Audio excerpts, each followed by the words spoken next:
And welcome back, folks, to We'll Take It From Here podcast. I'm your host, Joe, and we got Jon, our cameraman here, by the way, for episode 68. And this is going to be the episode we're going to be interviewing Jon. We're going to get to know him because, as you know, he's been filling in for Don for the past couple of weeks. And I think it would actually just be a good idea to get to know who you are. Before we get to that, you're watching a podcast in which two dudes talk about life with the goal to make it think and entertain you.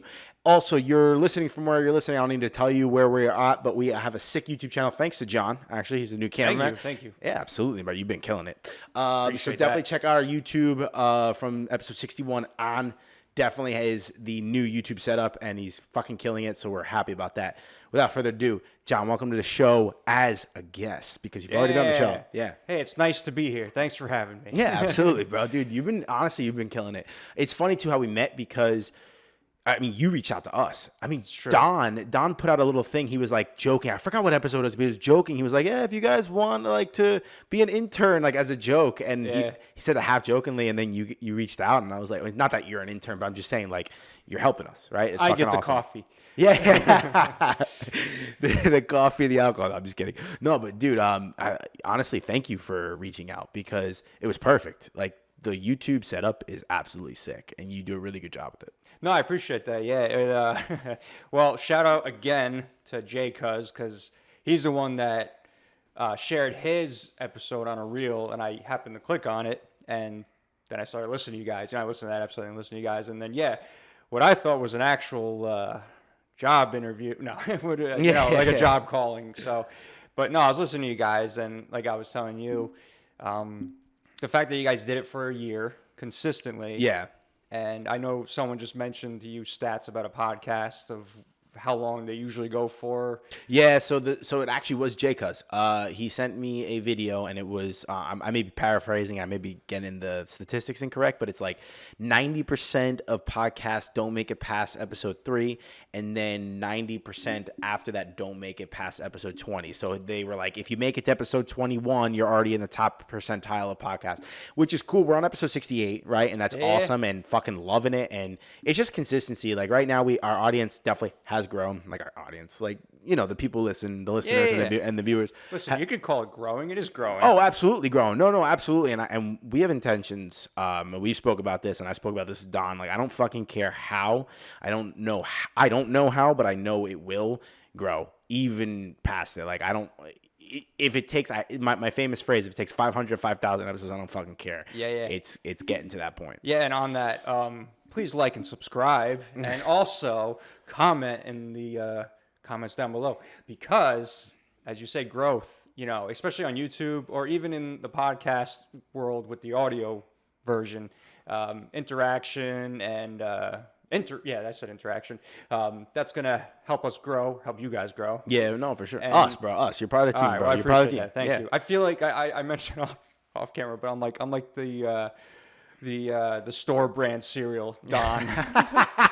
It's not Don, it's Jon. It's the We'll Take It From Here with Joe and Jon, the JJ. Yeah. Oh god. So, but yeah, please leave comments. Even if it's just like, hey, nice job, whatever, because then the algorithm itself is going to pick up on that and then share it amongst other folks. So, I always said, you guys did it for a year, and I was always looking for something to do because I've been so busy since pretty much 2020. Or 2020, yeah. Well, you're a father to twins. Exactly. Yeah, for sure.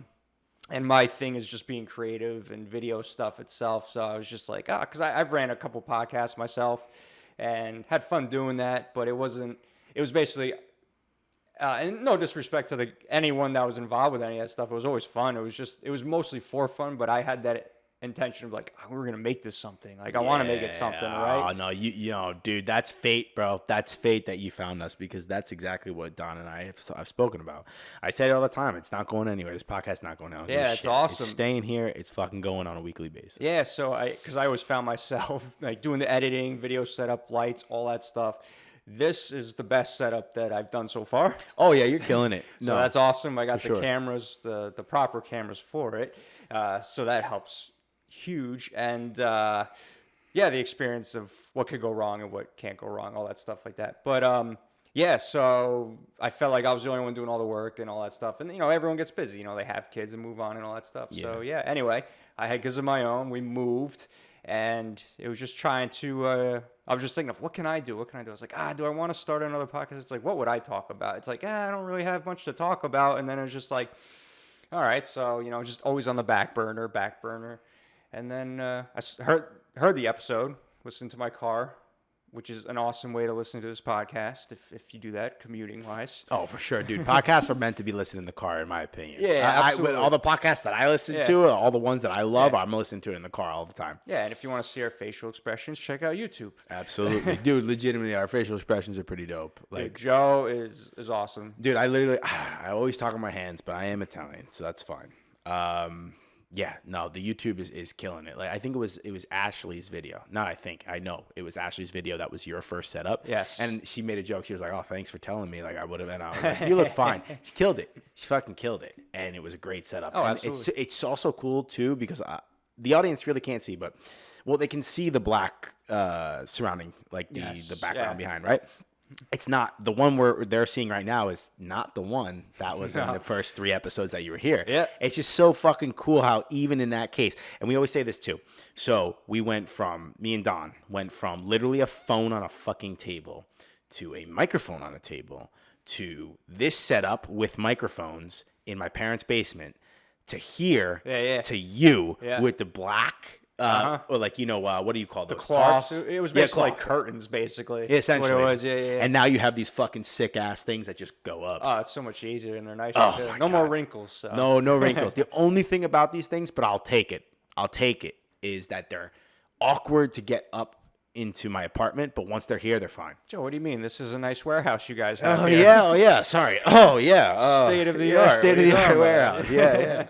I've been renting this baby out for a bit. Yeah, for sure. No, yeah, absolutely. And no, it's come a long way. So, and you guys come a long way. So that's cool. But that was the thing. Like, I was like, what? You guys sound really good, and you're talking positivity and all that stuff. And even when you're talking just off the cuff, it's like, it's inspiring, motivating, makes you think, as you say. No, that's the thing is like my biggest thing. Here's where it makes you think comes in. It came because I obviously am going to speak my mind on the show. Don's going to speak my mind on the show, right? You can speak your mind on the show as well when you're here, right? That's what we promote, correct? So just make you think. Like, obviously, we have listeners and viewers that don't agree with at least not all, but some may not agree with what I say. You've been noticing those jiu-jitsu roles have been getting a little tougher. Bro, the jiu-jitsu, bro, people have been trying to go. Oh, I don't think they agree with you, Joe. Yeah, well, you know what? They're gonna think that's where. No, but literally, that's where it came from. Yeah. It's like, fuck it. If you don't agree with me, I don't give a shit. But at least you think about it. Right. You fucking think about it. I get you there. I'll promise you that. Yeah. So anyway, and that was the whole thing. Like in the back of my brain, I was like, oh wow, well, good luck to you guys. Hope you find somebody. And I was like, because again, Don made this. Yeah. I didn't know at the time. Even if not, I took it like, hey, here's an opportunity. But in my head, I was like, oh, well, good luck with you guys. And I was just like, wait a minute. I know how to do that stuff. Yeah, that's I was it. like, I can do it. So I reached out, and this is funny in my head. So I went to reach out, and I think it was Instagram. I wrote this whole thing. Like, I made it legit, like a resume. Like, hey, this is what I've done. Hey, guys, I saw you're interested. And it didn't even fit in Instagram. So I couldn't post it in Instagram because I was doing it on my lunch break. So I ended up doing it on Facebook. And apparently you guys don't really check Facebook. So luckily... So I barely even have a Facebook. I have a profile that's like not even used. Silent. I deleted mine. Yeah. I deleted mine recently. I was like, there's no reason. I was talking last week or the week before. My wife just posts some pictures of the kids, and I was like, she can send them to me. I don't need to be looking at likes and all that stuff. But anyway, and luckily enough, you guys found the thing. Don reached out, and then I even I was like, listen, I know. I call him Tony. I was like, Tony Bongiovanni. I know Mike J. Cuz, and I was like, you can talk to them to make sure I'm just a real person and not someone who lives across your hallway. Fucking love it. I love it, dude. The funny thing about that is when you sent that, because what was I gonna say? Fuck, what was I gonna say? Why is it that I'm just like forgetting? I do that too. Fog brain is like huge around right now. It's not even fucking cool. It must be this piss and gin that I'm fucking drinking. I literally just put lemon juice and gin. Like, I'm a bartender and that's a fucking drink. Not even close. No, but we were definitely happy when you put it out. And it was funny because we met up, right? And we were like, all right, where Don and I, all right, let's meet him. We want to meet him, right? Who is this jerk? Yeah, who's John, right? So I was Son of a bitch. I was like, you know what? Let's go to Krabby's. And Krabby's in Randolph. Shout out to you guys. I don't know if you listen. The reason we chose Krabby's is because that's where Don and I met for the second time in person. So for a recap of your the new audience, new listeners and viewers, you guys probably don't know that Don and I on our third time, our third time ever seeing each other in person. That's what it was. Third time ever seeing each other in person was our first episode because we met at Attila's gym back in the summer. We then we went to Krabby's to discuss how we were going to do this. Bro, we had a different name for the fucking show. It was ridiculous. You guys everyone should listen to episode 1. Yo, I called it the Magic Shoe Podcast. Oh my God. And that name, and dude, Don and I, dude, it's a funny story. Don and I were like so pumped about that fucking name, right? And let's get back to where we get Magic Shoe, right? Don's last name is Shoemaker Jr., right? I thought that was made up or like a different, like something he made up, and I found out that's his actual last name. And I think that's awesome, dude. Oh, fuck yeah. Shoemaker Jr., he's definitely German, but I think he's got some Italian. For me, it was Magone in Italian means big magician. Like, that's what it means. So I was like, the wizard, magician, magic, let's make it the Magic Shoe. And he's like, dude, I love it. And we were so pumped. And we shot the first fucking episode, called it the Magic Shoe Podcast, dude. And then he comes out to me about a couple days later. He goes, we need to change this name. I go, wait, why? He goes, because my friend asked me. I told my friend that we have a podcast, and he asked me what it was called, and I hesitated. And I was like, all right, name change. Okay. Name changing point. If you're hesitating even that close, we got to change the name. And he came up, and we'll take it from here. That's great. It's good. It's a big change, a good change. It was a good change, literally, by the second episode. So if you listen to the first episode, which, John was saying, definitely check it out. Yeah, we come a long way, bro. Yeah, we come a long way. I feel like you guys found your formula pretty fast, though. Like you guys always joke about the earlier episodes. I think the only thing that's different is the first few or whatever it was is you drink a little too much. No, I'm just kidding. Yeah, you think? Yeah.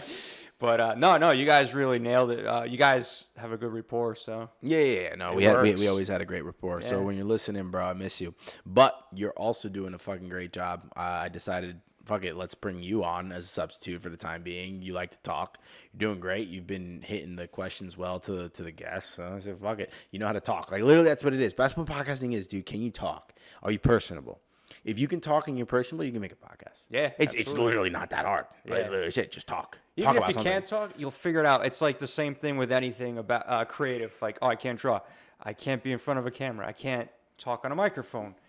Just do it. Just do it. You figure it out. And it just works. Did we plan this episode? No, I told you while you were setting this up. I was like, dude, I just wanted to talk about you and your life and get to know you. And literally, look what we're doing right now. He also locked the door so I couldn't leave. Yeah. Door's always locked, baby. You're not going fucking anywhere.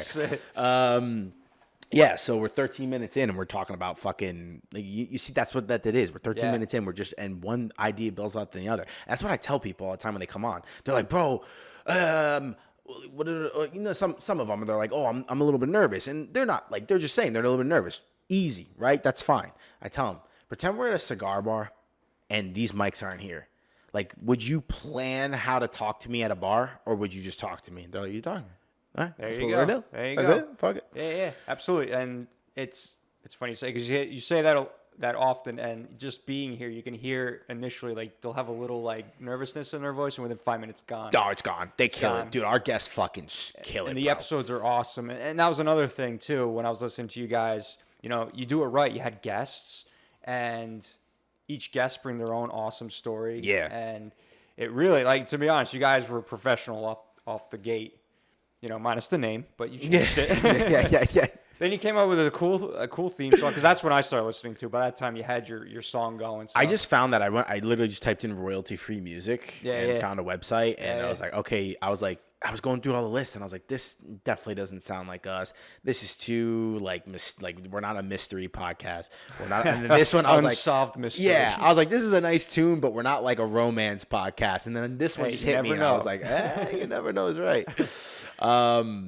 And then I was like, oh, this one fucking works. Yeah, and then cool, I was like, fuck it, we'll do this one. That's it. And then over time, you can make your own theme song. Bro, you know my mom, because I play guitar, Yeah, right? yeah. And my mom was like, you should just play like something on your guitar and have that. And I was like, that's such a good idea.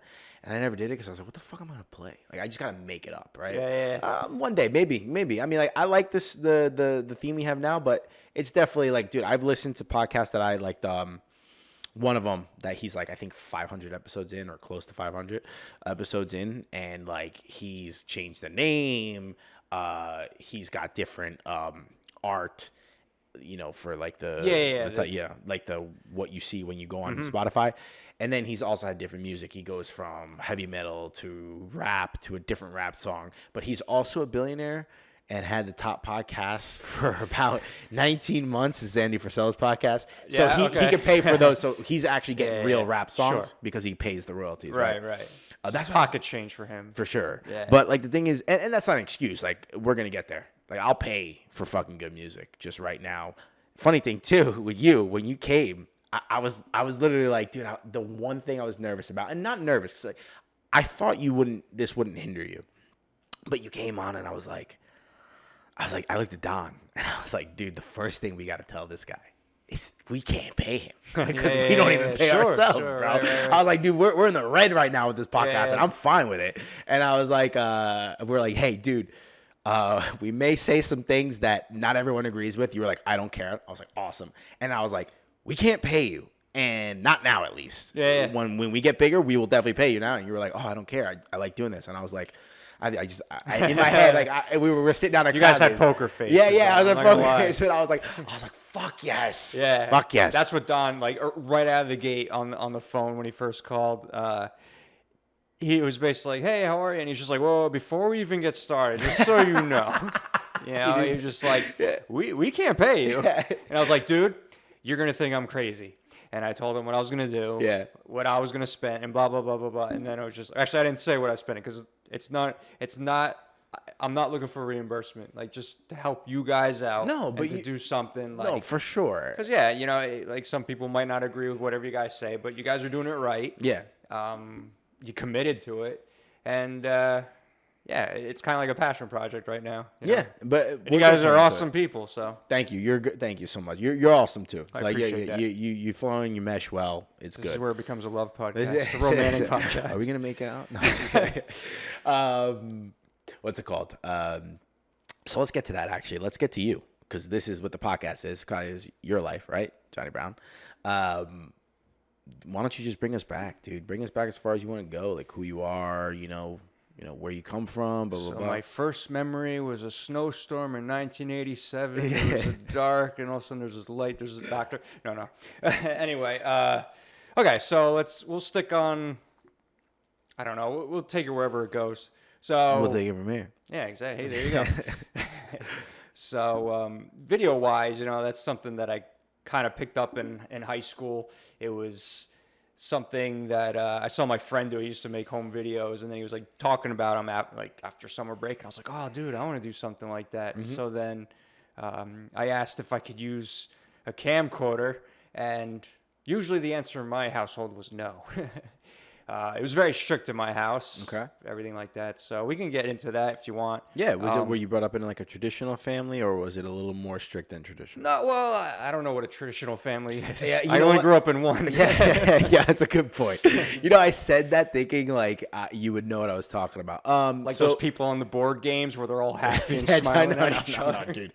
There is no smiling and happiness in board games. This is when you're playing Monopoly with my brother Nick, and you fucking start to win, and he flips the board. No. Sounds about right. Yeah, dude, Monopoly is like, there's either two ways that Monopoly ends. It either ends and you're not friends with your friend anymore and you played the whole game, or it goes about two things past and then you're bored. Yeah, well, that's it. I never played a full game of Monopoly. It's just like, Dude, yeah, exactly. I have played a couple of full games of Monopoly, and I'm telling you, you get really heated, and you sort of don't become friends with your friends anymore. Yeah, you feel For like the vibe, and you're like, okay. for like a solid 5 minutes, you fucking hate the person across from you, and then you're like, all right, this is dumb. It's a fucking Monopoly game. But anyway. See you in the parking lot, son of a bitch. Yeah, legitimately. But the parking lot's the driveway.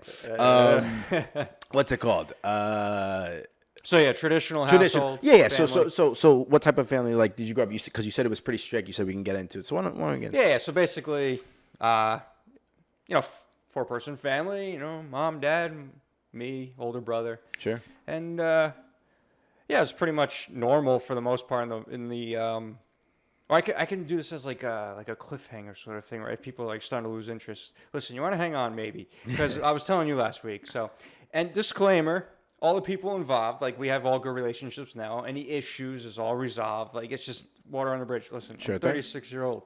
I don't give a shit anymore. I got my own family. I got my own life, you know? I can try to give advice for anyone in similar situations or maybe what not to do. I don't know. Everyone's life's different, but I'll try to keep it on the right path. Let's put it that way. And but to do so, I have to tell pretty much what I grew up with. Otherwise, people are going to be like, oh, what the fuck's your problem? So, okay. So anyway, like I said, I want to get that out of the way. So if anyone hears it, like my mom, my brother, my dad, anyone hears it, listen, it's all water under the bridge. Don't worry about it. This is just the past. This is through my perspective as well. Yeah. You know, kids have different perspectives of things. Oh, for sure. You know, like an older brother can pick on somebody and be like, dude, I was just joking. As a younger brother, dude, I took that for many years, you know. I held on to all that shit you said or did or whatever, you know. Yeah. And you know what? Before I don't mean to cut you off. Before you get, like, it's obvious, like, guys, we all have stories, bro. We all have stories, and we all have demons, and everyone's family looks like one thing on the outside, and on the inside is something completely different, and we all pretend that it isn't. So, but I like your disclaimer. So I'm gonna let you go now. Yeah. So basically, what I was leading into too is as kind of like a little like, hey, hang on to your seats. So it was basically like when I was a kid, I feared my dad. When I was a teen, I hated my dad, or disliked. Hate is a pretty ridiculous, extreme word. And then in my 20s, I kind of just felt bad for him, and then just kind of resolved it in myself and just like, whatever, it is what it is. Yeah. So yeah, growing up, it was strict. It was strict. Like I joked last week, or not joked, but whatever it was I mentioned last week, it was. Do you want to mention it or no? Oh, I was just saying, like, there's a decibel in the household where, like, if it went over, like, forget it. Like, you'd be screamed at and all this, like, it shut everything down, sort of thing like that. So, but yeah, I just grew up in a weird. It was normal to me, whatever. I was a kid. I had a really great childhood, to be honest, outside of just having really strict parents, and they would really, they would fight, have issues, and like I said, it's hard to say, it's hard to tell everything in a way, just because, like I said, this is all in the past. Everyone's cleared of their issues, problems, so please don't take it to heart. If you know my parents, whatever, it doesn't matter. If you know them, don't even talk to them about it, because it's way in the past, right? I just want to say that, because, you get these people like, oh my God. It's not even a big deal. It's just, to me, it's just to tell the story, right? Oh, you know how many people are probably listening who are probably, depending on what you say, will probably have an idea or can relate. Yeah, exactly. And the point is, just to try to turn it into something positive or sure thing. Anyway, so yeah, like I said, my childhood was one way, which was pretty much a fun childhood, I would say. Mm-hmm. My dad, because I'll talk positives and then get into negatives. How's that sound? Sure. So, so my dad, he pretty much built our childhood home. Yeah. By hand and all that stuff. So that's pretty awesome. That is pretty impressive. Yeah. My grandfather gave him land, not gave him, but helped him out with the land because he shared a piece of the property.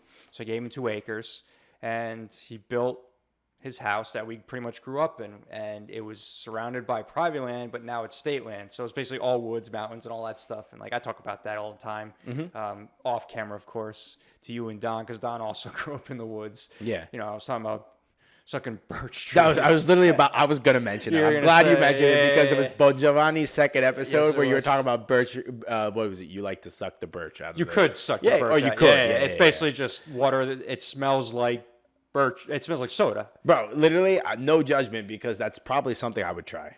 Just Saying, disclaimer. Hey, you never know. If you're parched in the woods, I give you a little survival trick. For sure. So anyway, we had snowmobiles, dirt bikes, what is now a wave runner, but they were called jet skis. It's the version you stand up on. Yeah. Those are definitely jet skis. Those are cool. Those are the difference, right? The wave runners are the big motherfuckers. The wave runners are the Harleys, and the jet skis are the Yamasakis. Yeah, exactly. Gotcha. So I don't want to be like, oh, my childhood was so bad and stuff like that. No. So what it was it was basically a facade. Basically, what it was, just getting the mindset, what's going on here.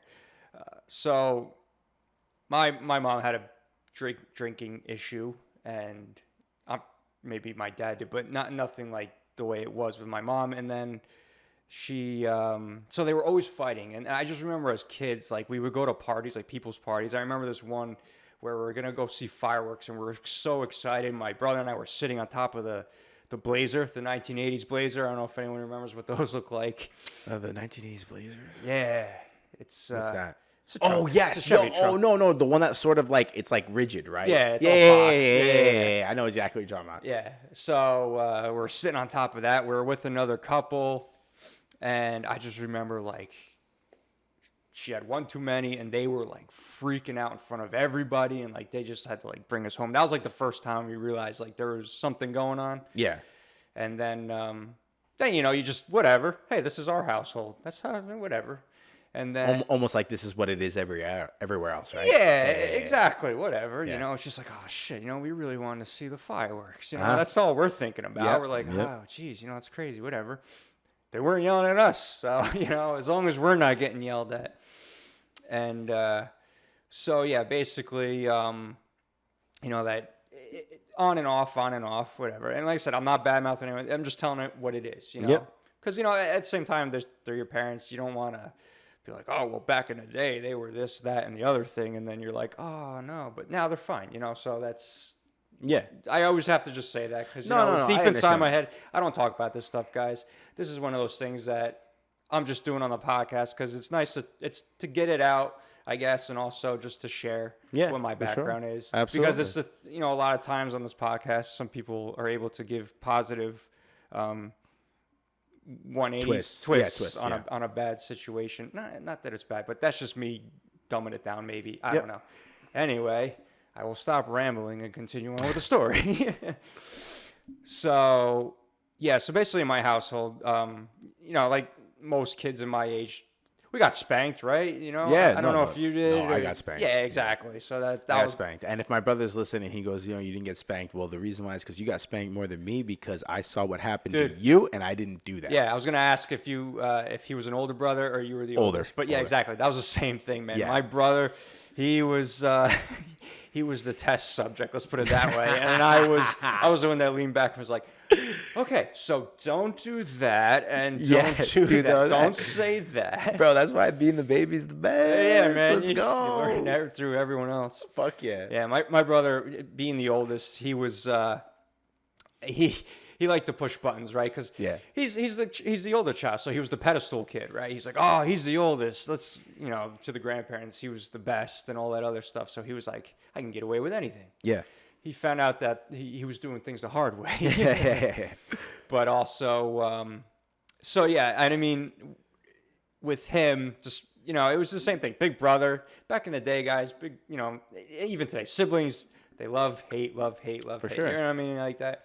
My brother was funny in a way because he was 2 years older. And when you're a kid, 2 years is like 10 years. It just seems like that. You're either, I would say, like, it's like almost a foot difference, right? In development and strength, whatever. So, we're talking about board games and any video games. Dude, I had to be the second player, right? This is like going back to like Nintendo, right? Yeah. Always had to be the second player. If I wanted to play as Mario, forget it. I had to be Luigi. I had to wait my turn. Yeah. And if I started winning at all, he would like beat my arms, dead legs, dead arm, everything, right? And it's just like, no. And then if I hit him once, I get it 10 times worse. Bro, I'm so glad you brought that up because my relationship with even like all my brother and my sister, we actually had a fucking solid relationship, right? Of course we would argue, we're fucking siblings, right? But he always included me. My brother and my sister Nick and Tina always included me. That's good. Like, That's with huge. their friends, and I included them with my friends. Yeah. And we had such a great relationship, except for when the one time I would beat him in FIFA. Like, we'd be playing Xbox 360. He would whoop my ass in FIFA. The one game I beat him in FIFA, and I swear to God, a controller is coming at me, and I'm like, what the fuck? And the same thing. Yeah. You know, if I hit back, he'd beat the shit out of me. Because at the time, he would train. So at the time, yeah, dude, I didn't fuck with my brother. Yeah. And I'm like, in size, I'm bigger than him. I never fucked with him. Yeah. No. Well, that was me. Like, my thing is, I can get mad, and I might be frustrated, right? But I can control it. I don't know. I didn't know if he could, because he literally would freak the fuck out. Yeah. And like, I didn't want to push those buttons. So that's another theme in the household, being the youngest. And like I said, it's all perspective. So they can come back later and be like, dude, I listened to this podcast, man. It was nothing like that. What's wrong with you? It's like, dude, this is perspective, It man. was, bro. It was This is perspective. Yo, dude. Yeah. So like, I was like the little shrimp of the household, right? And so, you know, I knew to stay quiet and observe and listen versus speak up, lash out, and all that other stuff, because I would get so pissed off. I think maybe my dad says I hit my brother once. It was on our basketball court. I can't remember. I don't remember it though, because I'm like, in my head, I was like, I don't know if I did, because to be honest, if I hit him, I'm telling you, I don't think he would have stopped until someone pulled him off. Like, I don't know. He just seemed like he had that rage. Yeah, built up pent rage. Exactly. So I was like, yeah, like you just said, like I was afraid. I don't want to fuck with anybody. So, but he got that from my dad, and my dad got it from my grandfather. See, my grandfather was considered like Clint Eastwood growing up. He grew up in the 50s. He actually looked a little like him, to be honest. I could see, because I could see how he would look at Clint Eastwood. But keep going. Yeah, so, and like he would tell stories, because my grandfather's dad was also like this badass guy who no one would fuck with him. He was just telling a story, not to say like jump off, but it's in the same realm. So he was telling a story that he was riding with his dad. This is my grandfather riding with his father up to this place in New York State, and it was snowing out. And my grandfather's dad had all brand new tires on, snow tires. Everyone's good. Well, there's one guy in front of him gets stuck. So he's fishtailing, and he won't get out of the way. He won't move. So my grandfather's like, all right, my grandfather's dad, I got to get out. My great grandfather's will say. So he gets out. He's like, I gotta go talk to this guy, see if he's okay. Walks over there. You just see him start. My grandfather was telling the story. He's like, he would just start yelling at him, whatever. So basically, he was just telling him, get the fuck out of the road if he can't move his car. Yeah. Comes back, and he's sitting there like, this fucking guy's an idiot, and does the same thing. Doesn't get out of the way. He's fishtailing, can't get out. And he goes, there's a line of cars behind him now. He goes, well, fuck this. He gets out, takes the guy, rips him out of the car, and throws him over the guardrail. Holy shit, that's fucking great. Was it like a drop in the guardrail or no? Oh, it was a hill. My grandfather was telling me there was a big slope. He just fucking throws him. Holy shit. My grandfather comes back and he goes, the fucking jerk's tires are bald. He wasn't going anywhere. That's fucking So anyway, great. that teaches my grandfather to be the badass, right? It's, you know. And so he was a tough guy, instigator, like wouldn't take shit from nobody. Back in the day when there's no cameras, man. Yeah. Someone mess with you, fucks around with you. And my grandfather wasn't looking for trouble. He just knew how to handle himself, right? So then those stories go on to my dad. Same thing. He has war stories of getting into fights. Him and my grandfather actually got into a fight with people, not each other, but with people. Yeah. So that's the story. So it was always like, okay, we hear these stories, and then like it goes into my brother, you know, it passes down. I'm like, okay, I'm the badass now. And then for some reason, I don't know what happened. For me, I never felt like the badass. I just felt like the shrimp. I felt like the little guy that was going to get his ass beat if he said anything. Which I always thought not always thought, but recently I figured, I was like, you know what? I did hit my head pretty damn hard as a kid. Maybe I just like got away from like the whole family craziness. When I was a kid, probably about 4 years old, we were playing hide and go seek tag, which is basically if you get found, you have a base to run to or a flag or something like that, and then you're safe. So we're on a pickup truck, and I remember they found us, or whoever was looking, came up on top. We're all trying to get off. So I'm trying to get off on the side where the tire is, and all of a sudden someone pushed me. I landed straight on my head on the road. I just remember being 4 years old and getting up and just seeing blood everywhere. Oh, shit. Yeah, so my dad, at that time, jumps off the deck, sprints up, because I'm just like, I can imagine I was a mess, just like screaming, like freaking out. My brother, all the kids are screaming. They just see, like, I just remember red. Yeah. I remember driving down in the same Blazer my brother ended up getting, or the story with the fireworks. I just remember seeing my mom's hand, like she was holding a towel on my head. It was just pure blood. Pure blood. Yeah. So I think somewhere down the line that traumatized me in a way to like, don't get hurt. Yeah. Because I was very careful growing up. Okay. Like I didn't like. Well, yeah, because you're 4 years old. You get pushed. You see your fucking blood coming out of your skull. Yeah, dude. But you don't even think about it until like for some reason it was like the past few years I was thinking about. I was like shit because.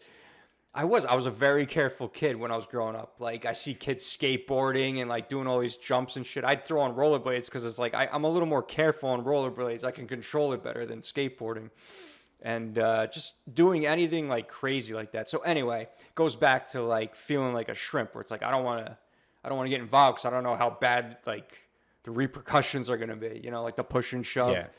So anyway, yeah, that was basically. Childhood growing up is, I always felt like the small guy. I had the older brother that was, you felt included. We, like I said, it was a love-hate. So some days, like when it's him and I, we'd have a great time, except we're playing games or something competitive, Yeah.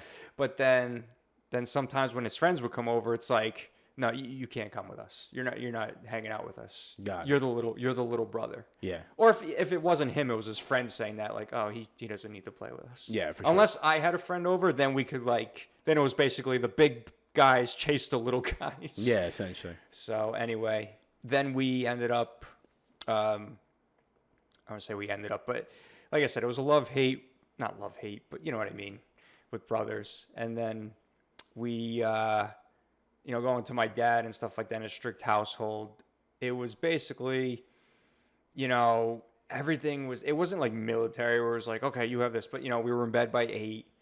We weren't allowed to, like if someone called our name, it wasn't, it was yes. And then you show up right away. If you don't show up right away, like there's consequences. Yeah. So I remember, cause like, again, my dad, he, I don't know. There was a lot of respect as a kid into it. So but there's also a lot of fear of like the what if scenario perspective again. So he ended up being our Cub Scout leader at the time. And I remember after the meeting, I never really ran around, like, cause I knew we weren't allowed to run in the house. We weren't allowed to like scream, yell in the house, none of that stuff. Like I said, there was a decibel and there was, basically a way you're supposed to act inside, right? That's what it was, I think. So anyway, I'm at school. It was in the cafeteria. They had the Cub Scout meetings. So I'm with my friend. It's like nighttime in school. So they lock the cages up. They're like, dude, we've never been in school at night. It's so cool. And then we're just kind of like running around a little bit. And I just remember before that, my dad's like, all right, yeah, he was talking to a bunch of people. And he was just like, yeah, we're going to be leaving in 10 minutes, whatever it is. Like, in my head, maybe I didn't even know what time we're supposed to leave.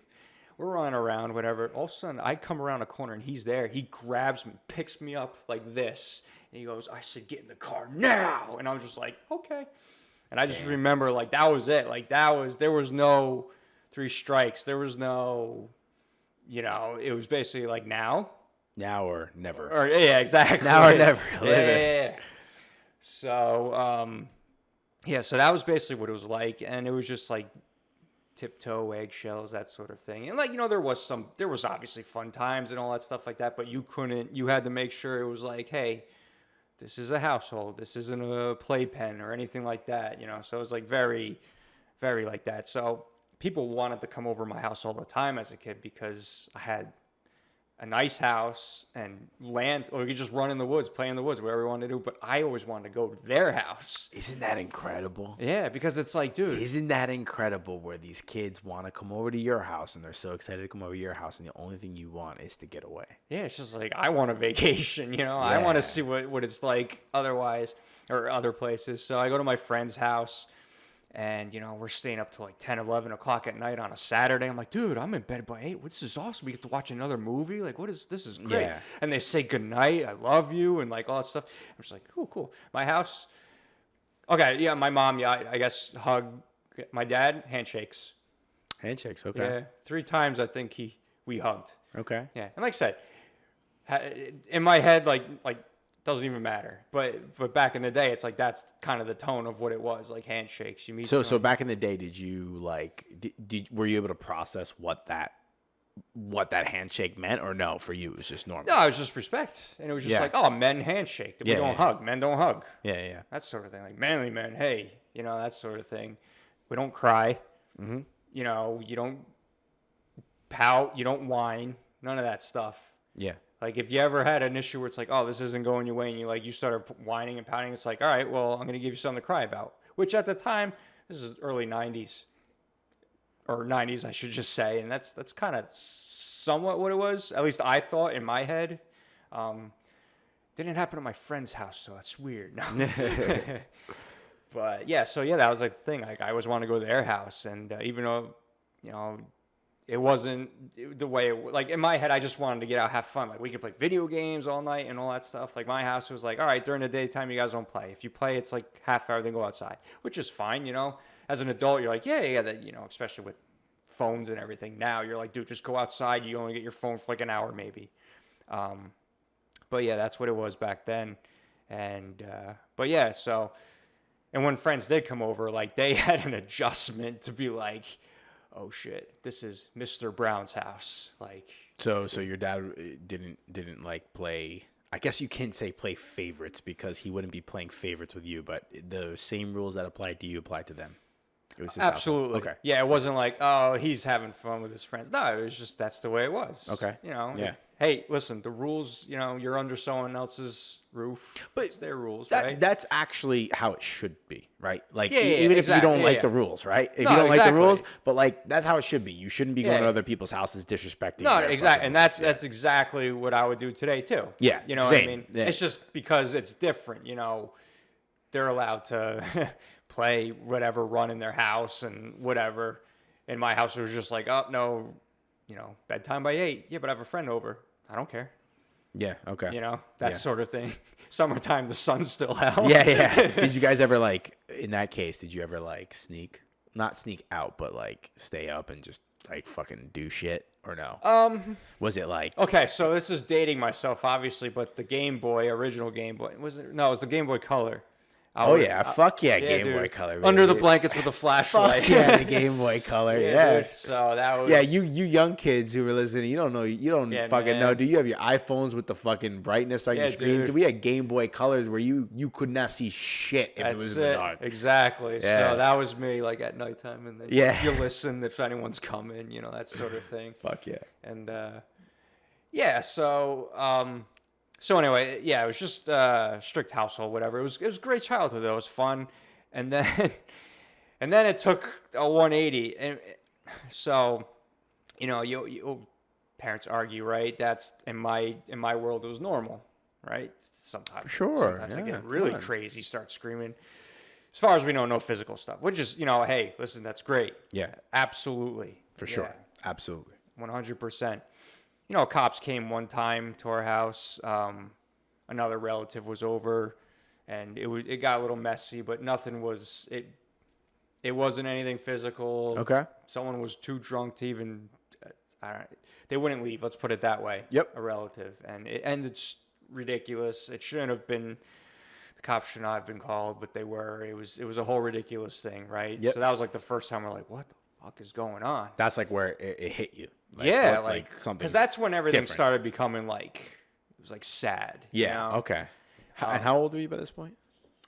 So let's see, probably about 11. Oh, damn. So you were young. 10, 11. Because, like I said, it's been like that for a while, but it was normal, right? In my head. Yeah. Except for that time. That time I was like, all right, what the hell's going on? It was just starting to get to the point where like, what the fuck? So we, all right. So now I'm like 13 years old, right? 13, maybe 14. I think it's around 13. my dad takes my brother, a good friend of ours that lived up the street, fishing. And so he brings us fishing to this place where his buddy had a cabin, which is like, it's kind of like a bunch of little cabins and all this stuff. Like, it's a small little private area. And so we're like, all right, cool. We'll go fishing. You go hang out with your friend, whatever. We're fishing the whole day, come back. We start walking back. And all of a sudden, like, we're sitting in the truck. And all of a sudden I look over. I was like, what the fuck? My dad's holding hands with this woman. Just like, oh, shit. Yeah, I'm sitting in the truck like, what the fuck? Yeah. And then, like, we're not saying anything. We're just like, what the fuck? Like, our friend's in the car, too. Is the friend seeing it as well? Yeah, he's just sitting there. We're just Holy like, what the fuck? shit. He just sits there and gives, like, a hug and a kiss. And we're just like, I just feel myself, like, steam. Like, what the fuck is going on? Like, did I miss something? Yeah. Was like your heart dropped or something? Oh, dude, it was like fury, but it was just, like, so confusion. And to talk about the idea of it's like, so he comes in, right? No one says a damn word. We leave. We drop the friend off. In the friend's driveway, who's up the road from where we were living, he goes, so you guys have any questions? And I'm like, this is when, like, the fury should come out. And you just, like, start, like, what the fuck is wrong with you? Yeah. And I don't know why I was whispering. It's a microphone. No, but you're adding, like, the actual... Yeah. So, anyway... But that's, again, you know, the restraint of, like, who I am, but also even my brother, like, because it was just, like, if we wanted, like, we just, in a normal situation, if it wasn't my father, just not even, like, respect at this point, because we're like, what the fuck is going on? Like, we're pissed off. Absolutely. We're just like, rightfully so, bro. Rightfully so. And, you know, at that point, you just wanted to, like, take him out, like, give him the riot act, but we're so afraid to. Yeah. Because it's like, what's he going to say? What's he going to do? Yeah. Anyway. Not only did we not know this was happening, we drive home, and my mom, he goes and tells my mom right in front of us. He's like, yeah, we're getting a divorce. Wow. So it's like... Bro, he didn't even fuck around. He was like, I'm not even going to fucking... Well, he did. Well, I know. So I had to make you... I like it. No, but you made... No, for sure. No, but he literally was like, I guess at that point, he was like, dude, my kids are fucking 11 years old, right? They're not going to fucking not say anything, right? Yeah, well, at that point, but you know what it is? It's like he did it on purpose, because why would you even invite this person over? Because it's not like we were like, that's true. Hey, Dad, you know, it's like, hey, Dad, we're like miles and miles away. We'll meet you at home. It's like, no, it's like he did it in front of, like, this was his plan. Damn. To, like, yeah, you're right. Yeah, set it all together. And it was just like, oh my God. And even though, like, my mom had her issues and everything, I was just like, what the fuck? Like, I felt so bad. It was just like, for sure, horrible. Dude. No, for sure. Because even if, regardless of the issues that your mom had, like, that's intense, dude. That's a shock. It's like a fucking, like a right hook to the face, bro. Yeah, dude. Like, I just remember, like, sitting on my bed, like, listening to them, like, go at it. She's bawling her eyes out, and he's just like, oh, fucking don't. And I'm just sitting there like, what the fuck is going on? Like, this is like, we knew shit was bad, but this is one of those, like, you never thought it was you. You're like, oh, Tommy down the street, his parents broke up or, you know, got divorced. It's like, you never think it's coming. Yeah, and then it hits you. It hits you. You're surreal, right? Yeah, you're like, what the motherfucker? Fuck. And, yeah, that wasn't good. It was not good. It was just like a slap in the face, and it was just, you know, because too, like, this is where it wraps up to the point where it's like, you know, here I am as a kid being, like, taught to respect your father and everything that they do, and no matter how strict they are, this is how it is, right? You respect the rules and all this stuff. And the hardest pill to swallow was the fact he always said family comes first. And it was the first thing he fucked. Yeah. So then at that point, you're just basically being like, well, everything I fucking learned is a fucking lie, right? Exactly. Yeah. It was just, like, it all came, like... Was all that, like... That must have been... Was all that, like... Oh, my God. I could just only imagine all that shit just circling in your head right now. Like, or not now. Then. Like, oh, he told me this. And now, yeah. No, but, like, fuck, dude. He's telling you about family first, family, right? And then, boom. Yeah, it was just like... He's doing the anti-family. Exactly, yeah. And, so it's just... and like I said, I don't know how long it's been going on. Whatever that was going on. And I don't know. I was told there was more years later on of what was happening. Yeah, but you're not really thinking about that at the moment, right? Like you're just, this is the one that you're seeing. Oh, So no, you're like, dude, this is fuck, like holy fuck. You know what's really fucked up? Now, again, this is perspective. Now, this is really fucked up. Now, like I said, all water under the bridge.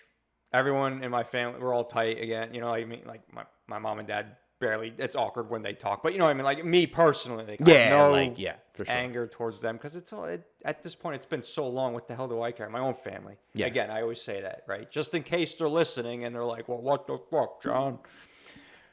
Anywho, so there's a picture of this lady that I saw. He had on his dash, and my mom he has a picture of my mom with the same exact pose.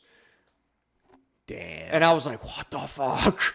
Yeah, that's tough. It's so fucking weird. So anyway, it was obviously not a nice divorce, right? Now, again, perspective. Well, not perspective, but another thing was not amicable for sure. So my family seemed tight, right? Beforehand, we would always take a Memorial Day trip down to Tom's River, where my mom's mom lives, and it was awesome. My grandfather would bring his boat down. We'd just be a big slumber party, like for the whole weekend. Like people would be sleeping on couches, mattresses, air mattresses. We go fishing, to the beach, movies, whatever. It was just like this big family thing that we had a tradition of, like for a bunch of years growing up. And then now it was just taken away. Boom. Yeah. Like my mom's mom, like my mom, and obviously my mom's mom, like they just were just like, what is, like they were floored of what just happened. Like my grandmother was like heartbroken. For sure. Yeah, she loved the company, you know? Yeah. Because her husband died when I was really young. So, you know, she loved when people came. Like she used to cry when we leave because she just loved the company. Now it's like, boom, done. And then, you know, and obviously my grandparents, my dad's mom and dad, they were like, you know, they just felt bad for us, you know. It's just they're like, what the fuck? Yeah, exactly. So, but we just never connected to do like another trip like that again. Yeah. Yeah. That's like, rough. It's just like your whole childhood is just like gone. Fuck. Yeah. And then, like it just got worse. My mom got worse. There's a bad story with her, and like I said, I don't know the full extent because there's no proof of this, and I don't want to spread any rumors that it happened, but I'm just going to say, in my perspective, this is what happened and what I was told. She was an alcoholic. My dad took the beer out of the house. Okay. She apparently walked across the road to a neighbor's house and got booze from him. Okay. In a specific way, perhaps. Yeah. Which is another fucking fucked up thing to hear about when you're okay. like that. You know what I mean? Yep. And so here we are, just becoming teenagers when all the shit's hitting. Like you're trying to figure out life, what your body's doing, what everything else is going on, and you know, and you have all this stuff going on. And I always said, this is a sad thing to say, but like I remember my first heartbreak from a girl, 7th grade, right? Now, again, this is perspective because be a little bit fuzzy. It's been a little while since 7th grade. 36 years old for sure. Yeah, you know. So, but I remember there was a party that she wanted me to go to because we were just like hallway boyfriend, girlfriend at the time. You know, holding hands. Yo, that was a big deal, man. Holding hands. Yeah, dude, you get the little peck before class, like on the cheek or the, you know, it was just like, oh, no, this is awesome. Yeah. I'm living the dream here. So anyway, she wanted me to go to the party. I was like, yeah, okay. My ride was my mom, and she got too messed up to drive. She passed out in her bedroom. I couldn't go. I didn't want to, obviously, tell them why. I just, last minute, said I can't come. Yeah. And I think that snowballed into getting rid of me because it sounded like I didn't want to be with her. Bro, but isn't that incredible? Oh, man, I think this is going to be an eye-opener for a lot of people. So that happens, right? And there's a legitimate reason why that you can't go to the party. Yeah. But being a kid, you don't want to fucking, like, how the fuck do you tell that to a friend, right? I know, or a girlfriend, right? And then now she thinks that you're just fucking blowing her off. But in reality, if she were the fly on the fucking wall, she'd be like, holy shit, poor John. Like, Then the next day in class, she'd probably give, she would console. But now she thought something else. Yeah, exactly. It's crazy you're just like, how we... And at that age, too, you're like, oh, she said she's not feeling well. It must be true. And then you're just like, you process it. It's just like, oh, well, it's like, shit. Yeah. And then, obviously, you don't want to say that. And, yeah, so anyway, that I just remember. And it was just like, son of a bitch. And I tried to get back to her, but she didn't want to hear it. Yeah.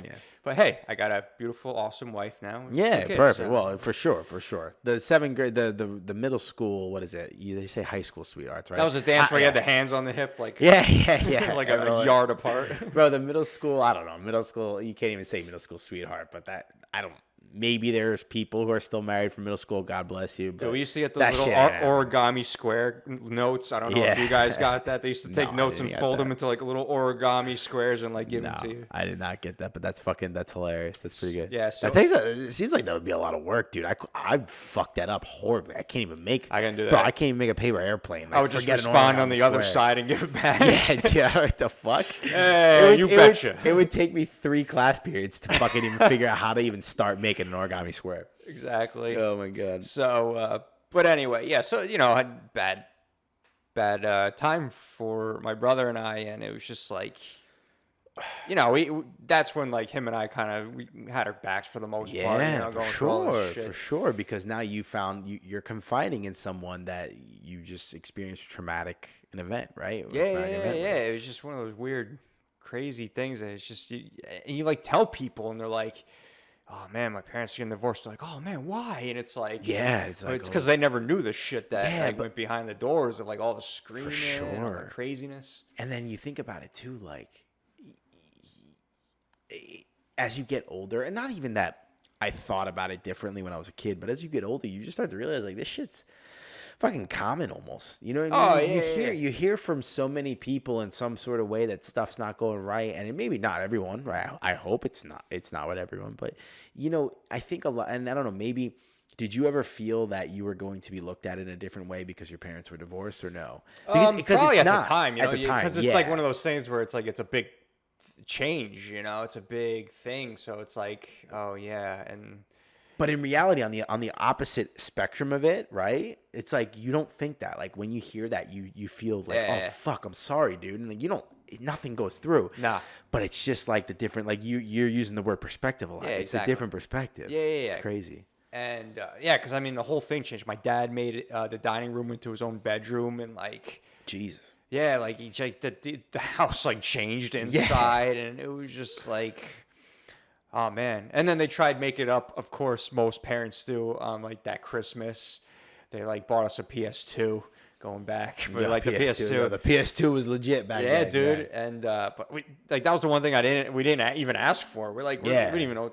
I don't think we asked for anything that year. No, you probably didn't even give a fuck, right? Yeah, you're just like, fuck, all right, this is what it is, and then boom, PS2. But that was the one thing that I say that my brother and I did, because, there's people that make excuses for the way they turn to the dark side, if you will, like with certain things. Sure. I never lost who we were, like who I was. Which is important. Yeah, which is very important because, it just didn't seem like a lot of people were like, oh, my mom's drinking, I'm going to drink too. I'm going to show them. Or it's like, I'm going to smoke. I'm going to do this other stuff. It's like, yeah, but why? Right. Yeah. So what was your, like, I want to ask you that because that's impressive even at such a young age to be able to, like, comprehend the situation and decide that you're not going to take the dark path. What was there like a moment, or did you just know right away, like, okay, I'm going to use this to learn and grow? Well, I mean, it was more like the fact that I knew who I was and like I didn't need to change, Yeah. It wasn't like I don't know, there wasn't that like change in myself. It was just like, what's gonna happen now? Like, what does this mean for the future? And I don't know. Maybe at the time part of it was, well, if I start drinking, then my dad's gonna kill me. Maybe it was still the fear of like, I don't know, but I don't think so. I think it was just because at that point I didn't like him. Yeah. I could care less about him. Like, I was so pissed off. Yeah. Like, how could you do this? For sure. And, I wasn't thrilled with her because she was doing her thing. And it was just, and for those that been through something like that, it's very strange to see a parent act that way and do things like that you as a kid would not do or even think about doing. For sure. Because when my mom would drink, she turned into like a 16-year-old. Okay. Like no matter how old she was, that was her. It like transformed her. Mm-hmm. We were at a party and she was just making a big fool of herself, and like that's like people were like kind of like poking fun and all that stuff, and it was just that must have been sad. And as like somebody like that, like the age, you're like, hey, come on, Mom, maybe it's time to go home, and then it's just like, no, I don't want to. It's like that sort of thing. You're like, okay. Yeah, like, let's get the fuck out of here. Yeah, it's very strange. So, can I ask you a question? Because, well, first of all, thank you for sharing this, because this must be very challenging. I mean, obviously, it's so long ago, so it's removed, right? It's kind of just like telling a story now at the point of like, instead of like, it was so dark. Yeah, you know what I mean? No, it's just like it tells a story because luckily, again, the positive of that, and we'll get to your question in a sec, but it's just like the positive of that is like I did keep my mind. I kept who I was. Yeah. I think no matter what, I was able to be who I was. Maybe it helped develop me in a way that it definitely helped with parenting, like just in the way of treating people too. Yeah, for sure. Maybe it messed me up a little bit too, but for the most part, it was all positive, I think, or the way I turned it into. Like for instance, when I was looking for a girlfriend, I always made sure it could have been somebody I could marry. It could have been someone I could marry, Yeah.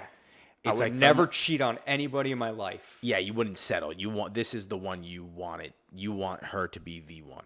Exactly. Yeah. And like I said, I would never cheat on anybody. I would tell you straight up if it wasn't working out or whatever, and then move on or whatever. I would never want them to feel the way my mom felt at all. Yeah, for sure. Or the way I felt, anything like that sort of thing. So it worked out that I knew my wife now since kindergarten, but perfect. Oh my God. I fucking said that middle school sweethearts don't even fucking go, and you knew your wife from fucking kindergarten. That's right. insane. I was showing her the monsters I was drawing. Oh man. So, but yeah. So anyway, sorry. What was your question? Go ahead. No. So this is good. So my question is this, because you obviously turn it into the positives, right? But let's just say there are people who may be listening. Let's just say there's a couple kids and they're experiencing this, right? Their father cheats on them, right? Or on the mother. What advice can you give to them? Because I remember off the air you had 3 stages of your life, right? You briefly mentioned. Yeah. So maybe mention that again, and then can you give any like to anyone who here is listening who may have kids or whatever, like what's going through like your mind to get over this? Okay, so basically, like I said, when I was a kid, I feared my dad. It was more or less respect. It wasn't like it basically. I don't know. I guess perspective-wise, it was more fear. Like today, you might be like, "Hey, kids, Dad's home," or "Yeah, Dad's home," and you're like, "Oh yeah, hey, Dad." For me, it was like, "Hey, kids, Dad's home." Oh shit, Dad's home. Yeah. Oh God. I was like, "Fun's over." And like I said, it's all perspective. He did have fun times, he'd throw the ball. Like, there was that stuff, but you know what I mean? I don't want to make it sound like, oh my God, No, for sure. Yeah, so when I was a kid, I feared him. When I was a teen, I hated him. Mm-hmm. Hate's a strong word, but in the beginning, yes, of course. For sure. Like, at that time, you could use the word hate because that's the most, like, heartbreaking thing you could think of at the time. Yeah. And then, and then in my 20s, I felt bad for him. Okay. And then now I just don't care. Okay. Yeah. You know what I mean? It's just like one of those things. And so my advice, if something like that happens to anybody is thinking of, well, first of all, don't ever cheat on anybody. That is the lowest, the low. That's going to hurt someone so bad. It's going to hurt everyone involved. It's not just you and them. It's the entire family, extended family. It's everybody. Traditions are thrown out the window. Mm-hmm. But if you're on, the side of, that's happened, if you're a kid or whatever like that, basically the mindset's just going to be, you can turn into a really big positive and be like, oh, dude, Christmas is going to be fucking banging. Two Christmases. Yeah. You know what I mean? But don't ever change. Don't ever change who you are. Listen, adults have very complicated worlds. As kids, you can't even fathom what that is. And, you know, what was going on in my dad's head. And I'll tell you right now, he told us later on, because he was working for my grandfather who owned a lawn care business. And his fear was something was going to happen with her drinking and someone's going to sue and take the business. But instead of discussing it in front of everybody and having to sit down or trying to get her help, like a man would actually do, he panicked and said, screw it.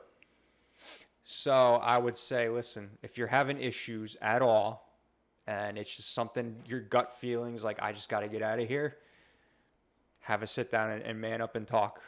Or if you're the lady doing the same thing, don't cheat either. Just do the same thing. Have a sit down and talk with the whole family. Don't hide it from kids. Don't sugarcoat anything. Yeah. I hate when parents do that.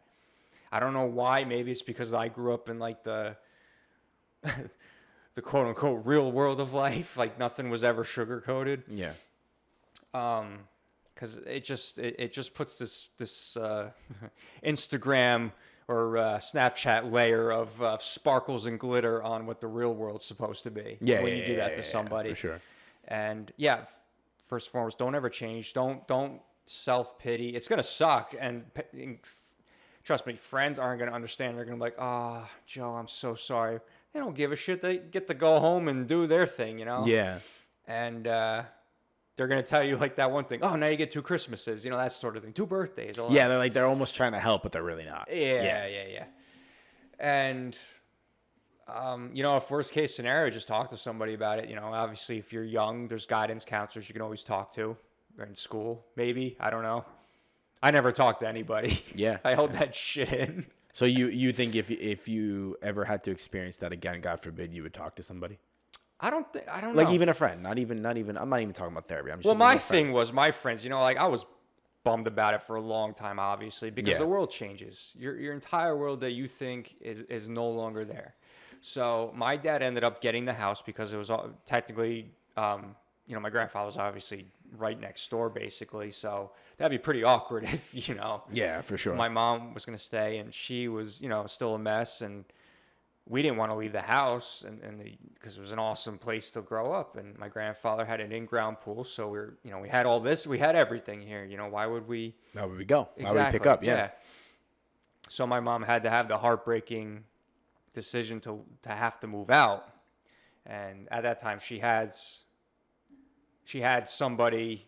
By the time the divorce was, you know, the divorce process is a long process before the signing and all that shit, because they got to sort through everything, split up everything, figure out what's going where, and all that jazz. So, you know, my mom at that time pretty much lost everything because she had to give up the dog that she loved and everything, because everything was staying at the house. Yeah.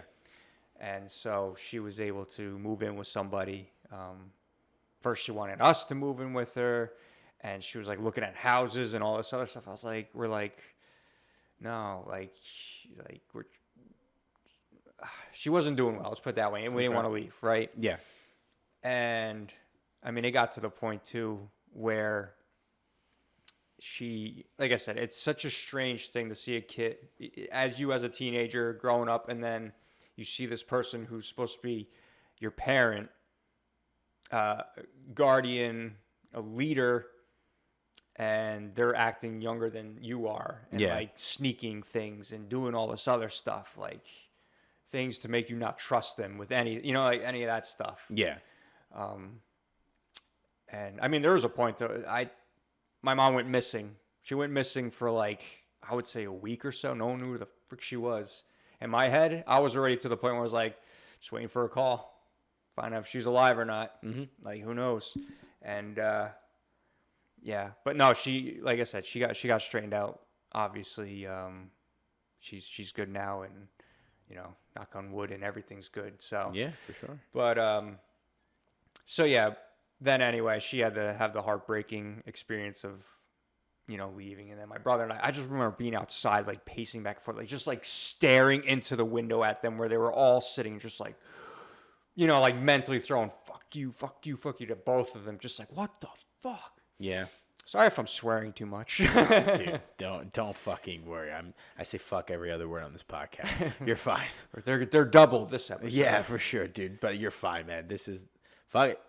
Fuck yeah, like as Phil McEntee, bro, as you say, fuck yeah, baby, right? Fuck yeah. But yeah, no, that was a bad process. And the real bad thing too was my mom finally let my grandmother have it. So my grandmother, God rest her soul, wonderful woman. Like she was the reason why we had awesome Christmases. She's the reason why we had a lot of things, because she was just always there to make, But she was also, and I don't know if anyone ever seen the show, Everybody Loves Raymond. Did you ever see that show? Yeah. She was that mother-in-law. She was that mother-in-law. Yeah. Got it. Which is also the mother from Christmas Vacation. Yep. So she was like that, right? Mm-hmm. So she had that condescending, you know what I mean? Like. Yeah. But anyway, sweetheart lady. But in my mom's eye, like they were, the hardest thing about a relationship, from what I've seen, in most relationships, not mine, but well, actually, I wouldn't say mine. No, I'm sorry. I take that back. Is the son's mother is so protective that a lot of times it seems like they never approve of the mate that the son chooses, if that makes any sense. Yeah, like the wife. The wife. Yeah, I'm gonna say that. So anyway, or the daughter-in-law. The daughter-in-law, yeah. Exactly. So they behind the closed doors and whatever, it was always just like, there was always a vibe. Well, she just let my grandmother have her like piece of her mind and just went off, and it was just like, what the fuck? And bless my grandmother, she just stood there and was just like quiet, dignity, just like let her go, because she was already sloshed, you know. She wasn't having a good day. And anyway, so that was that. Then she left, and it was a readjustment. Mind you, my dad already had another girlfriend, right? Bringing her around to the house already. Yeah. And so he asked me one day, I'm on the computer, I remember it just perfectly, because he's been seeing this lady for a little while. And he goes, John, I'm going to exclude her name, but he's just like, John, I was thinking of asking so-and-so to marry me. What do you think? And I said, I don't think that's a good idea. He went off the fucking wall. He was just like, "What do you think? You and your mom are gonna get back together?" And this is like years after. Like, I didn't even think about that anymore. Like that was way gone. Yeah, you're just like, no, not a good idea. Yeah, exactly. And I was like, nah. Well, he marries her. Okay. Spends pretty much her college money on the wedding. Fuck, dude. Ends up moving her brothers in because they ended up having bad issues. I'm gonna exclude names again. Into the house, and she had a dog. Listen, I love dogs, no problem, but she would let the dog shit in the house. That's fucked up. And I was telling you this after a podcast one day. So where my bedroom was right across from where the master bedroom was. So you had to walk down the hall, and then the stairs were right there. So the dog would come and shit by my door. I don't know if that means anything, but but it would shit all over the house. But it just happened to be by my door. And she would come out and just leave it there. And she would look and be like, "Oh, well, it's in front of your door. You should clean it up." I'm like, I don't think that's how it works. Fuck? That's not how it works, bud. Your dog shits, you clean up. Oh my God. Dude, and she turned a beautiful house that my dad built, that my mom took care of, like made it immaculate. She took this house and turned it into a shithole. She moved her shit in. She was a hoarder.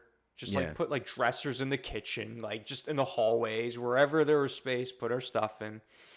And then they were renting out her house, and then her house eventually burned down from bad tenants. But it was just like, it turned the house into a shithole. So I had to get out. So anyway, my mom eventually got better. And then so I ended up moving over with her, which she was on the other side of town. So, and then the second marriage eventually just deteriorated with my dad. With her, it was just bad. She ended up trying to take the house, and the house went into like foreclosure, and it was just a whole stupid thing. And so and my dad lost the house that he built, basically. And every time I think about that, I just go, when he asked me, should I marry her? And I said, no. Yeah, like, that's what I was talking about. Yeah. Damn. But hey, man, like, I don't know, like, so I'm processing a lot, because you basically shared a lot, which is awesome. And it seems it's funny though, because you from I have not met your family. I'm talking about your family, right? Your wife and 2 boys. But I just met you, and I can see that, like, hearing this now, it doesn't come off when I'm talking to you, because you had it so well. But it also goes to show you that you've come so far, right? You've come so far to heal, and I could probably damn sure I'll put my fucking life savings on the line that you 1000% saw, like, used the silver lining of your childhood to know what the hell you're not gonna do for your family. Oh, so yeah, like absolutely. that. So like Yeah. at least you got something like with that, right? Like Yeah. fuck yeah. I And now mean- you can like lead a great, like, you can be the father that you. Yeah, it'll be a little bit easier because it's basically like anything your dad did, just do the opposite. You'll be fine. No, I mean, listen, I don't want to bash on anybody and do the thing again. I always mention that because No, but it is what it is. That's it. Yeah, it's one of those good things where disclose. it's like, hey, listen, if they ever heard this, they would probably freak out and call and just be like, what the fuck's wrong with you and all that stuff.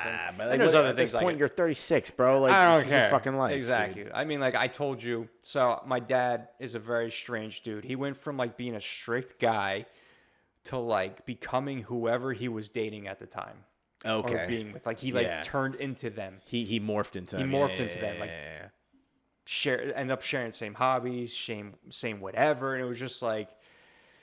And then it got to the point where it was like flip flopping like every other 6 months. So we always used to call him the flavor of the month of the year, which is disrespectful. Like we wouldn't say it to his face because it was just like it wasn't nice. But hey, if you're acting in a way, it was like an inside joke between my brother. Yeah, exactly. yeah. And like even the whole everyone else knew, yeah. So but like he went from like this strict guy with all these like strict family rules. And then it just like was thrown out the window. So basically, my real like trying to figure out life for me didn't start till like I was like 18 years old. Yeah. Because it was in the midst of all shit. That's when my dad got remarried too. Yeah. When I was 18.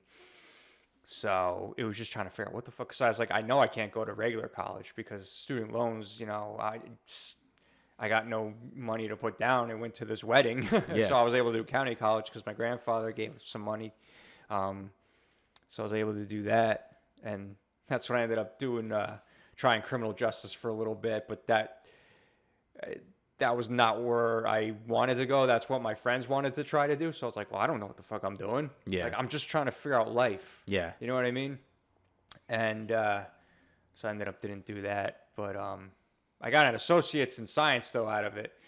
Well, I mean, it's probably better that you didn't go through that because it doesn't sound like you even. No, wanted it's to not. do No, it. Yeah, which is a recipe of disaster if you don't want to do it. Listening to other podcasts too, it's like you either have a calling for it or you're probably not going to do well in it. Which is important because It's there's very a lot of important. officers that get picked today because they think it's a last resort. Actually, we had a guy, our friend Joe Farina, who's an officer, right? Yes, I listened to that. It's awesome. Yeah, he was an officer or is an officer. He's like the same age as me. He makes me feel like I accomplished nothing. Dude, he's still like a 32-year martial artist. He makes a lot of people feel like he accomplished nothing. Yeah. No, but all kidding aside, he was saying it too. He goes, if no matter how good the candidate is, you can say all the right answers to him, but if you tell him, which he's had candidates say, like if he has candidates that say like, hey, you know, this is something I want to try because I don't know what I want to do, he doesn't take you. And that's fucking awesome. genius. That's perfect. It's fucking genius. Yeah. Well, that was me. Like I walked in, I did the classes and all that were in there. And I don't mean to disrespect anybody. You know, this is kids that are in their 18, 19-year-olds. They're going to be rowdy. And most of them were just meathead goofballs that wanted to just have a badge to get the free ice cream at the carnival. You know? Which is a bad recipe. Exactly. Yeah. So I'm like, I just don't fit in here. It's just not my thing. And anyway, so I ended up trying to do other things. I ended up working for my grandfather's business and I was going to get it, but I wasn't going to get it. I was going to buy it from him, take it over and all that stuff. But amongst my dad's second wife, they wanted more money. So I don't know. I don't want to share too much about their life because you don't have to. has nothing to do with me. You know what I mean? Yeah, and that's their private business. Anyway, there was a dispute about having more money, and my grandfather couldn't pay him more money. And my dad decided to leave the business. So that's when I was like, I gotta help him out because I was doing it on the summers. And here and there, but I was like, I'll take it on full time, help him out and all that other stuff. And then, so anyway, it ended up, I was they wanted to retire. So I was like, all right, I'll take it over. And then at that time, things mended between my dad and him, but it was still a little off. Yeah. So we came up with a business plan, my dad and I, to pitch it to my grandmother and my grandfather. And so we have this conversation. My grandfather didn't want my dad in it at all because he didn't trust him with money and the checks for reasons I won't get into. Anyway, so anyway, we pitched the business plan to them, and he just like freaked out. He's like, oh, no, blah, blah, blah. He's like, not that it was a bad idea. It's just, again, he didn't want him involved, and it was just because he was debating whether to sell it or whatever. Yeah. So anyway, the meeting ended like this. January 1st, it's fucking yours. That's it. And there's just like, and I was like, okay, like I'm here, like, so basically I'm going to run this thing. No shadowing, just dive in and try to run this thing. He's not going to have the approval of my dad being in it, but he's going to be in it. I was like, I had to process this. Like, I was like, because I respect my grandfather. I think that was the one thing too that helped out is my grandfather always did what he said and led by example, right? So at least there was him. So I really respect, like he was,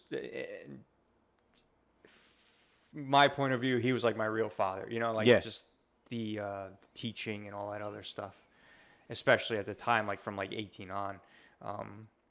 So I really respected him, and I was like, if he doesn't have the approval, like, what are we going to do here? Like I'm going to feel like shit because I want it to be a family business. That's what it was, My grandfather built it up. He had his kids working in it. He had my brother at one point working in it. I was working in it. I was like, it's a family thing.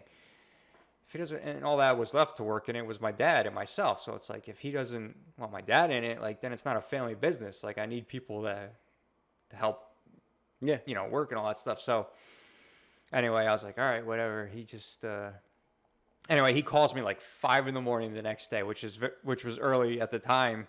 Because usually he would, if he wanted something, he would call at 8 or something like that. But he calls at like 5 a.m. I was like, hey, Pop, what's going on? It's like, Johnny, he's like, I just can't do it. I just can't let your dad have the checkbook, get his hands on it. Like, he's going to run it to the ground and blah, blah, blah, blah. And I'm just like, at that point, I could tell, like, he'll be rolling in his grave.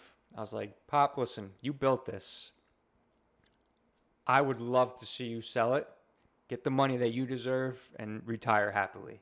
Yeah, that's big. That's big. That's like a maturity aspect. Yeah. So then we get off the phone. Now I have to make the awesome phone call to my dad. He fucking lost his mind. Yeah, but I mean, like, at the same time, like, this is your grandfather's. That's his baby, right? So yeah. He's got to do what's best for what he thinks best. So I think, and that was good. I think that was cool that you sort of empathized with him. I mean, we're like, yeah, fuck it. I got you. Yeah, because it's like, listen, I was like, listen, you're not going to be happy if he has it. And that was like, we did this whole business plan together. So I was like, if you don't want him in it, because eventually I would have him on it just because, I would take him in it, like, just because he knows what he's doing. And it wouldn't sit right with me if he wasn't happy with it, my grandfather. True. So I was like, you've earned it. You worked your ass off. Retire as happy as you can. So that's what he did. Hell yeah. And then, so anyway, I ended up, going on and doing other things. But the point of that too is, actually, I don't even know where I was going with that. No, but it was a good story. No, but it's good. I like it. I'm glad that you shared your story.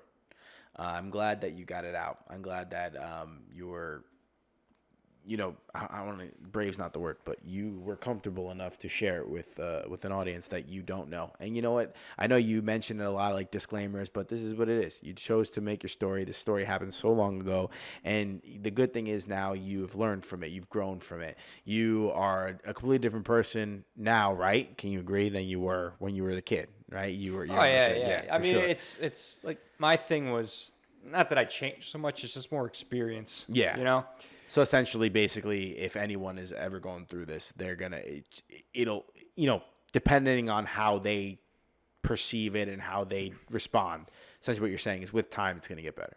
Yeah, exactly. And that's what you can do, because listen, I did try to do the play the not a victim, but like the sad card and like sympathy card, because it's a shitty day or shitty time, and you're a teenager. Like everything is just like everyone's so happy. It's like what, and like you want people to like. Basically, I wanted a hug. I think that wasn't coming. Yeah. You know what I mean? So like I would tell it to friends, and they would get it or not get it. My one friend, I say a friend. Listen, he's a great friend of mine. He's a great friend of mine. But at the time, we were kind of like, obviously, especially after you said this, but I just remember, because I would just, I don't know, not to complain, but I would try to vent to people too. Yeah. Not everyone wants to listen. They got their own shit going on, Mm-hmm. And so he's like, because my other buddy, his parents broke up when he was really little. Obviously it's all shitty, right? No matter what the scenario is. And so anyway, we were talking about whatever it was, like, and then my one friend just like grabs someone else and goes, "Hey, so-and-so, isn't it great that our parents are still together?" Like something like that, like have such a nice family. And I was like, what the fuck? Because he was, what it was? Because he's a teenager, right? Yeah, but still, he was just sick of hearing the story. Yeah, but still, that's fucked up. That's not how you approach it, right? No. I mean, fuck it. Well, that's it, Yeah. But and then listen, it's just. My thing is, what it taught me is to always treat people, obviously, the way you want to be treated. Yeah. Always. Make people smile instead of make people sad. Yeah. You don't have to be angry. Like I said, I grew up where it was like a lot of like the fear and all that other stuff because of respect and, what the brother might do or whatever like that. Listen, I knew my dad's strength. My brother was probably 13 something. He's tall. He's a tall dude. He's taller than me. I'm 6'1". I saw my dad pick him up like Michael Myers on his throat to a wall. Jesus. He deserved it because he threw a pencil at my head and it stuck in my head. Oh, true. Yeah. But like I knew the strength, Yeah.